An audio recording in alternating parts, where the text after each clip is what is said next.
welcome back to the ReRival devlog. I've officially finished the library. Well, I guess the base of what it's going to be, I guess you call it groundwork.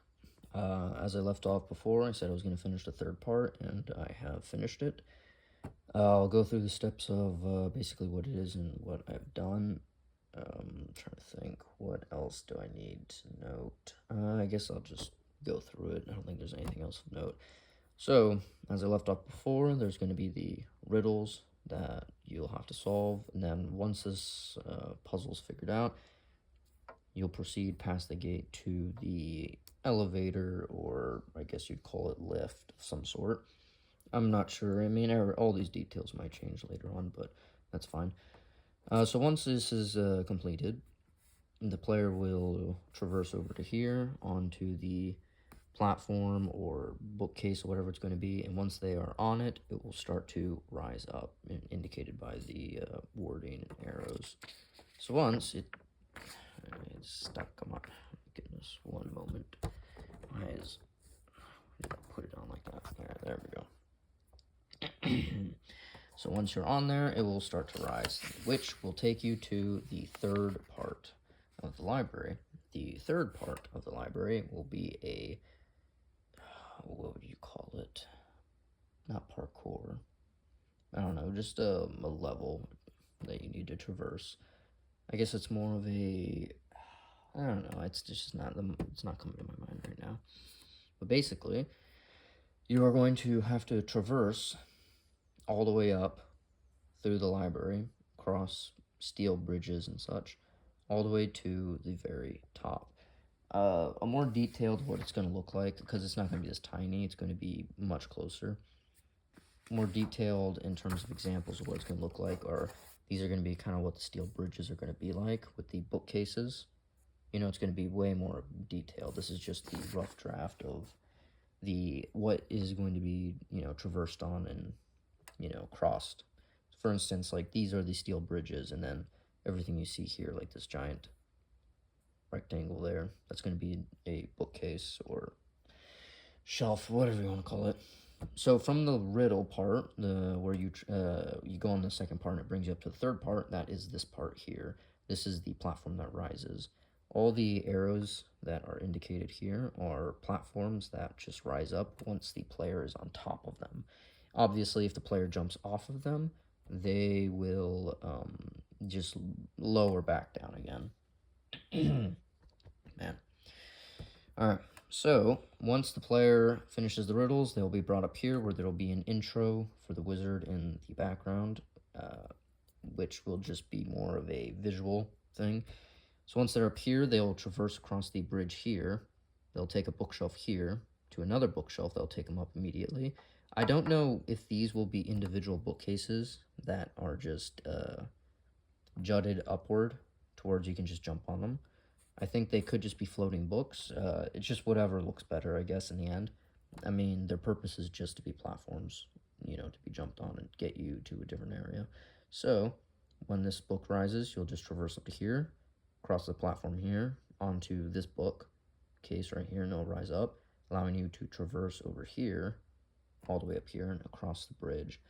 Now, these aren't necessarily floating. They're just held up because they're connected across two steel bridges, so the illusion won't be like it's a floating thing in the middle. I mean, it could be. I wouldn't mind that, but I'm just going to go with it's not. But, yeah, you never know. Things change in the end. So, once you go up to here, these are not rising platforms because there's no arrows. These are just platforms you stand on. You can jump up on these, traverse up to here, bring you up to here. Cross here, all the way to over here, where a bookcase will rise up. You can traverse up to here, rise here, go up here, it'll rise up here, and then there, you'll traverse all the way over to here, which will be the last end part over here. You'll traverse all the way up, and then you'll come across a longer steel beam, or bridge, whatever you want to call it, all the way across to the last platform. This one is going to have to be, actually it doesn't have to be, but this platform will rise up, and this is the end of the entire run. But once you're up here, it will traverse all the way up, it'll be off. You'll just, it'll just transition to the last part, which is not an actual part. It's just a lobby, I guess you would call it. Once you're up here, it will just go up or on it. I don't know if it's going to be a floating platform that's just going to detach from the bridge and just go off screen or whatever. It could be a bookcase. Like, I could extend this down to here and then just have it rise up, kind of similar to this one. But I don't know if that's possible or not yet. I mean, I'll see when it's actually being made. But so that is the run, and if you notice, there's nothing difficult. There's no, I guess, danger. There's nothing that actually is, parkour. Like, everything's just very simple. You can just jump up. Everything's close together. There's no actual parkour or skill necessary for completing this. For in terms of the player being able to fall off of something, these will all be physical. These platforms will all be physical. They cannot be dropped through, which is why there's going to be a little issue with the platform rising, because if the player is right in between, kind of off the edge underneath the bridge and they rise up through it, if it's physical form, they're not supposed to get crushed or anything like that. So that will have to be solved in some other way. I'm not sure how. I'll probably figure that out when we get to that. But there's no actual danger. There's no, like, spikes or traps or anything like that, which I will get to why it is going to be difficult. So, once this is, completed, that's the third act. But now I will continue explaining why it's going to be difficult, which brings me to the wizard. The wizard is going to have 4, I guess, moves, I guess you'd call it that.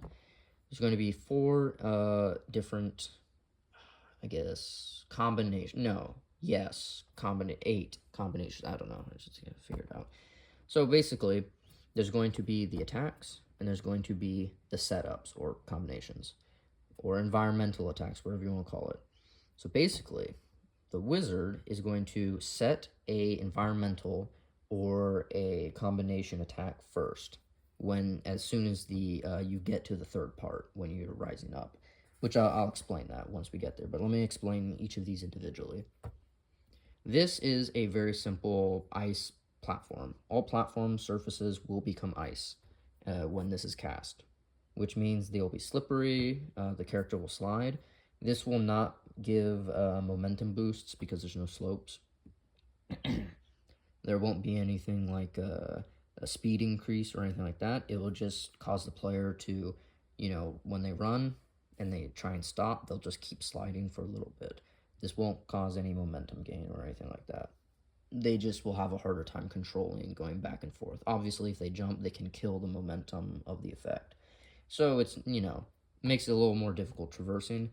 The heat wave, or I guess you'd call it a flame wall. I don't know.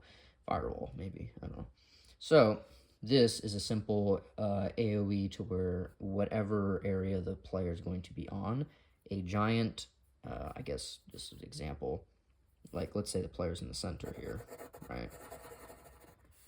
A giant heat wave will appear around them, indicating that the area they're in will be engulfed in flames after, what did I write? Like 10 to 12 seconds.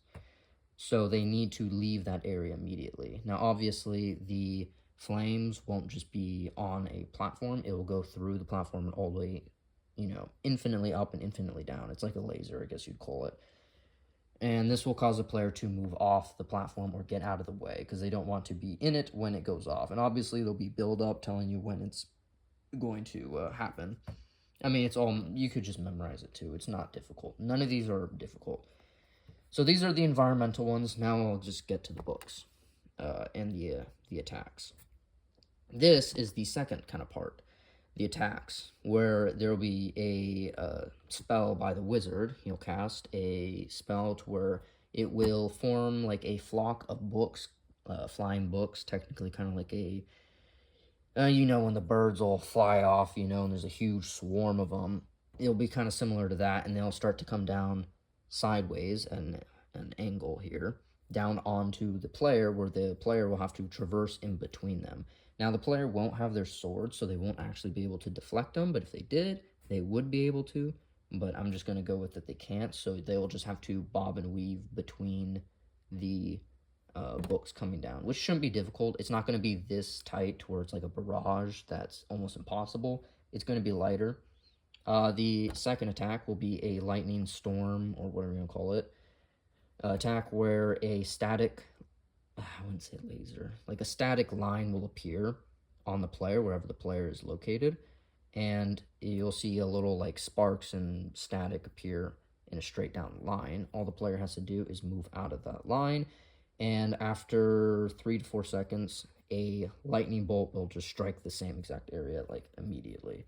Obviously, you're in it, you'll get hit, you just need to move out of the line, which is very easy. Now, these attacks will just be constant, they'll always be repetitive, they'll never end, but I'll get to that. So, essentially, is the wizard will have one environmental going, right? They'll have one active, present. It'll just be happening constantly. I mean, it's not really happening. They'll just, it'll be there. And then he'll combine an attack with one of the environmental spells, I guess you'd call it, with like one of the attacks. So it could be the books and the ice, the books and the fire, or, the lightning and the ice and the lightning and fire. So, essentially, you will have to dodge all of these, right? Or a combination of one of the two together, right? It's never going to be all four, but I'll explain that. You'll have to dodge these once you get to the third act. There we go. So once you come up here, right here, and it aligns with the bridge, it'll immediately start, and you'll have to traverse all the way up here between these combinations, which is why this part's super easy in actual platforming, and you'll have to figure out what to do to, dodging the whatever combination is happening. So, basically, what's going to happen is he's going to start, an environmental attack, and then he's going to combine it. Now, they will last forever. They'll always be constant. So, the only time they actually do go away is if they're replaced. So let's say it's the ice and the books. Let's say he does the lightning, right? He swaps it up. The lightning will then replace the books. The books will stop, and then the lightning starts, because there can only be one of each active. And then let's say it's the ice and lightning, and he wants to do the fireball, right? He swaps it out. This will go away, and the fire takes its place. And then, that can continue in whatever order. It could be books and fire, and then, the ice can replace the fire. Yeah, basically that's it. Now, obviously, as I stated, I can't get it. Come on, get out. There we go. I don't think there's anything in the back. No, it's nothing. So, as I was saying, let's take that one off. There we go. Stay. Come on. There we go. So, as I was saying, this will all start once you're coming up here. So, as you say, the intro on the way up is what I wrote here, is when you're on the rising platform from the riddles, you'll see the wizard in the background. It'll indicate, like, there's going to be a danger of some sort, and he'll do the environmental one, and then he'll do the attack, which is why the bridge here is so long, because it allows the player to get comfortable or, recognize what's actually going to start happening before they need to do platforming. So, you'll see the wizard in the background casting spells of some sort while the platform rises, and then you'll have to traverse all the way up to here with all of the effects going on. And then once you reach here, they'll immediately stop, or, once it starts to rise up, they'll immediately stop. That's it for what actually is going to happen in terms of details. Like if a player, let's say, just jumps off the ledge here, there's going to be, I'm still thinking on it, but I think I'm going to have some kind of, I don't know, like a time loop or a save point, a checkpoint of some kind right here, to where if you fail this in some way, you'll spawn back here and you'll have to, recomplete it. Now, this isn't going to take very long. If I had to say, it would probably take like 3 minutes to do this entire thing, maybe less. I mean, it depends on how difficult the actual effects are, because they're right now on paper, so I don't actually know. So, that's basically it for the third part. Once you're past the third part, you'll reach the top, which will be more of a lobby area where you can just read books, and then there's a few rewards and stuff like that. But yeah, that's it for the library. I think that will be it for a long time. I think it's mostly done. A lot of the details will be shaped up when it's actually complete. So, yeah, I think that's it. I guess I will move on to something else now in terms of a different part that needs to be completed. There's a few puzzles I need to complete, but I'll get to that. So, that is the library done. Yeah, I guess that's it for the devlog then. It's completed. It didn't take too long.